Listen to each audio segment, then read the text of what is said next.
حجاج بن یوسف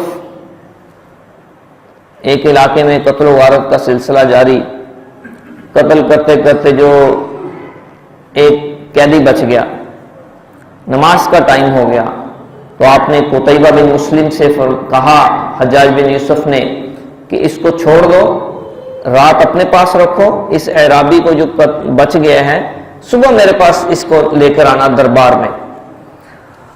تو وہ رات کو اس کے گھر ٹھہرا اعرابی اور اس کو کہنے لگا کہ آپ کے چہرے پر مجھے بڑی خیر نظر آتی ہے، میں نے کل قتل ہو جانا ہے، تو آپ مجھے رات کو میرے گھر جانے کی اجازت دے دیں، لوگوں کی امانتیں میرے پاس ہیں، میں ان کو امانتیں دے کر واپس آ جاؤں گا، آپ سے یہ میں وعدہ کرتا ہوں۔ کہتے اگر واپس نہ آئے تو پھر میں ہنسا بھی اور مجھے ڈر بھی لگا کہ یہ کس طرح کی بات کر رہا ہے کہ اگر میں نے اس کو چھوڑ دیا تو اس کے بدلے حجاج مجھے قتل کر دے گا۔ تو اس نے کہا کہ میں اللہ کو اس پر وکیل بناتا ہوں، گواہ بناتا ہوں، آپ سے وعدہ کرتا ہوں کہ کل صبح آ جاؤں گا۔ تو میں نے کہا ٹھیک ہے جاؤ۔ جیسے ہی وہ وہاں سے نکلا مجھے ساری رات نیند نہ آئے، تو اگر وہ نہ آیا تو اس کے بدلے حجاج نے مجھے قتل کر دینا ہے۔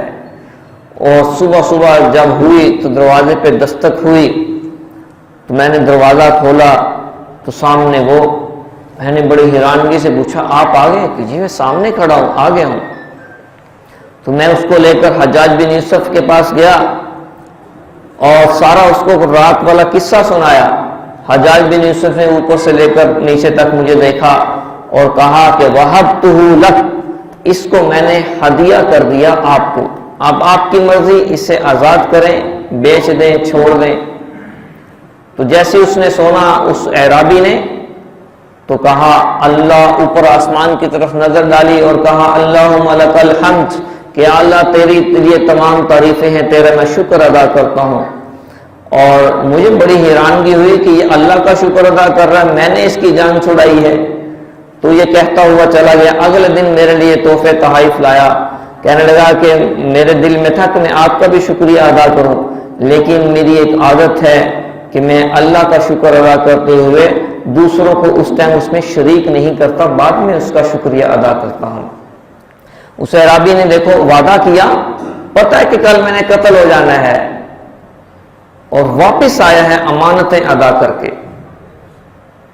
اور ہم جیسا ہوتا کسی دوسرے شہر جا کے شفٹ ہو جاتا کہ وہ قتل ہوتا ہے میری جگہ ہو جائے، میں تو بچ گیا ہوں۔